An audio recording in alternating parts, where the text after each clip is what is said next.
Semangat belajar untuk kita semua. Berjumpa lagi dengan saya Nova Dilima Panjaitan. Sebelumnya kita sudah membahas bagaimana itu kolonialisme dan imperialisme.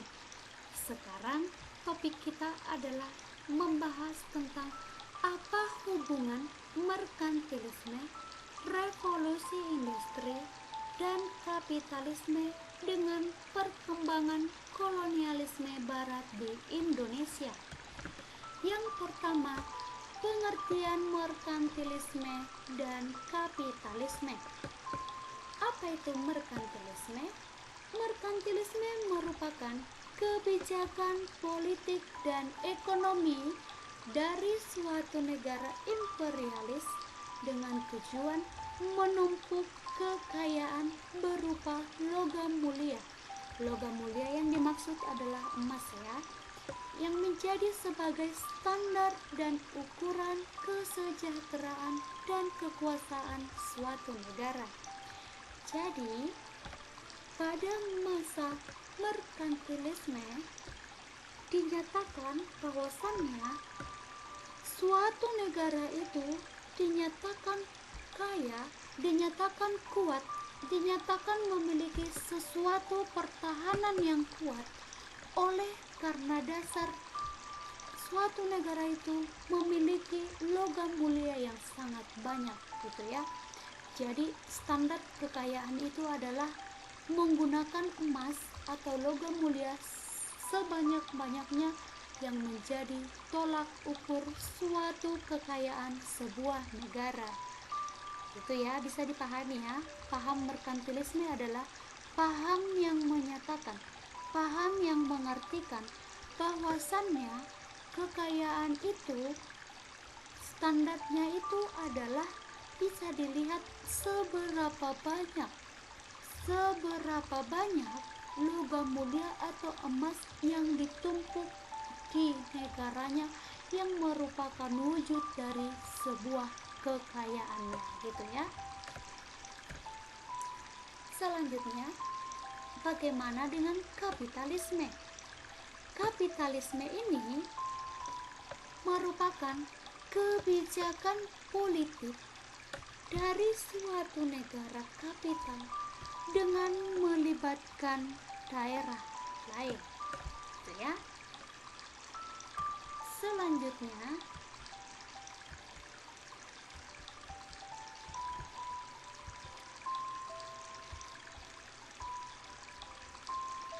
sebentar ya.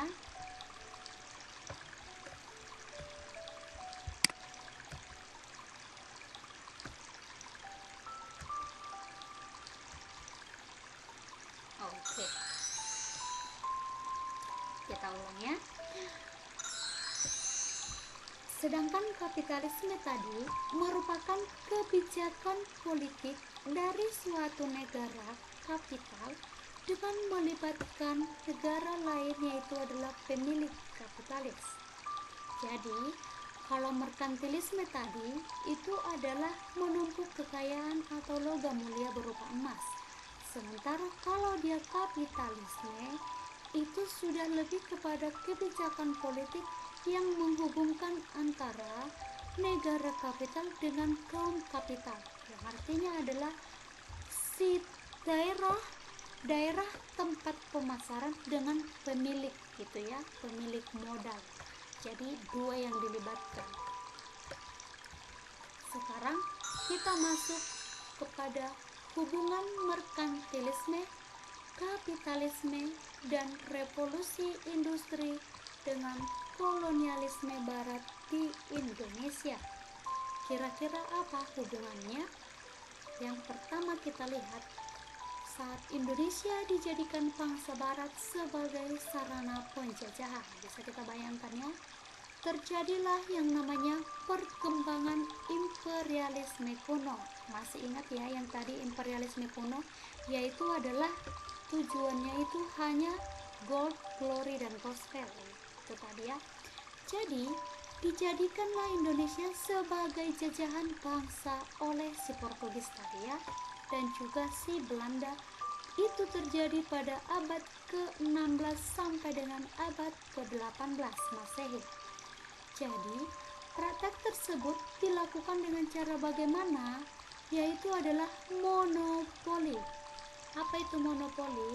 Monopoli adalah menguasai perdagangan atau pasaran oleh si penjajah tadi, yaitu adalah Portugis.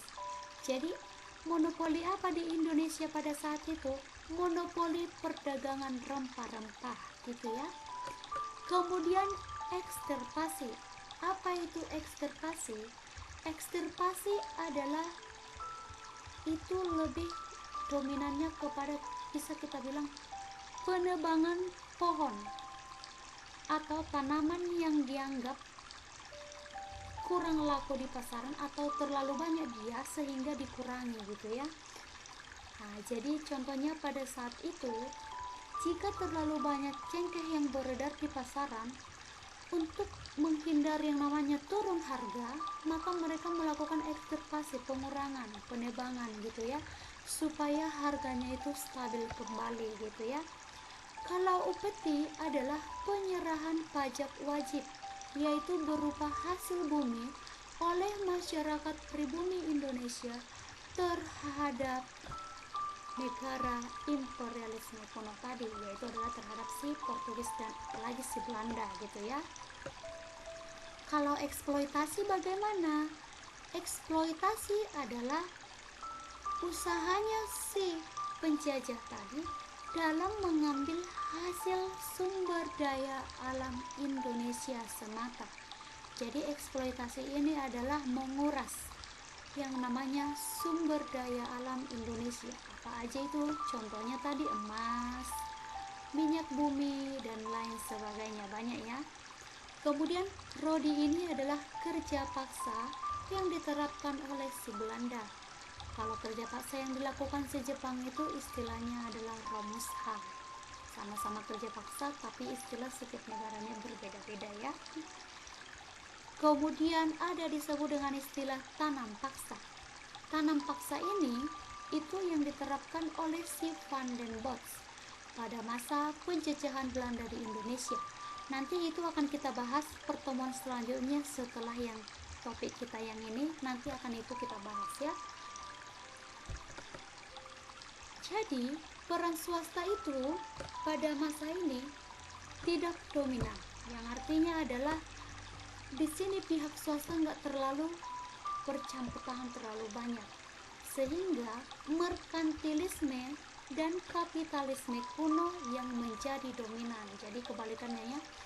Saat posisi seperti ini tadi, monopoli, eksirpasi, upeti, eksploitasi, rodi, tanam paksa dan lain sebagainya yang dilakukan adalah di sini hanya si merkantilisme dan kapitalisme kuno lah yang menjadi pemilik peran penting.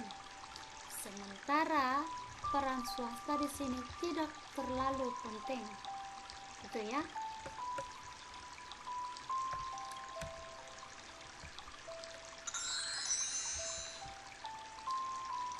Kemudian, saat perkembangan imperialisme modern pada abad ke-19 ke-20, ini sudah berbeda ya.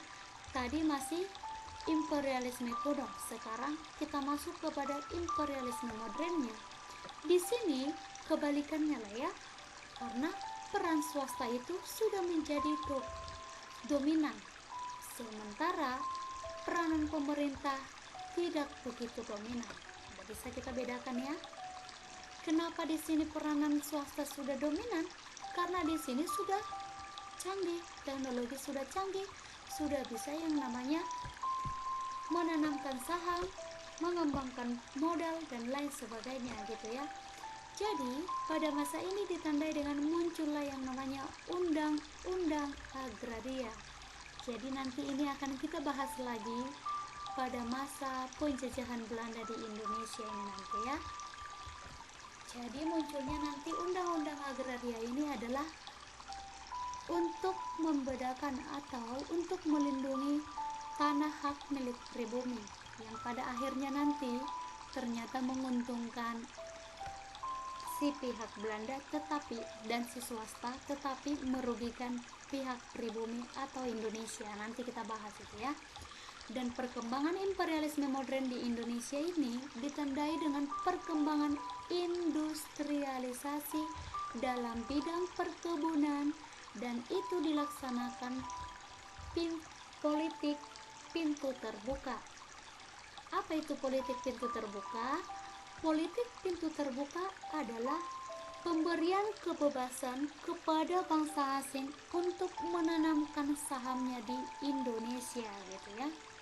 Jadi ini dilaksanakan oleh kaum investor asing gitu ya, sehingga pelaksanaan merkantilisme mengalami kemunduran, sementara kapitalisme modern semakin dominan. Bisa kita bedakan ya. Kalau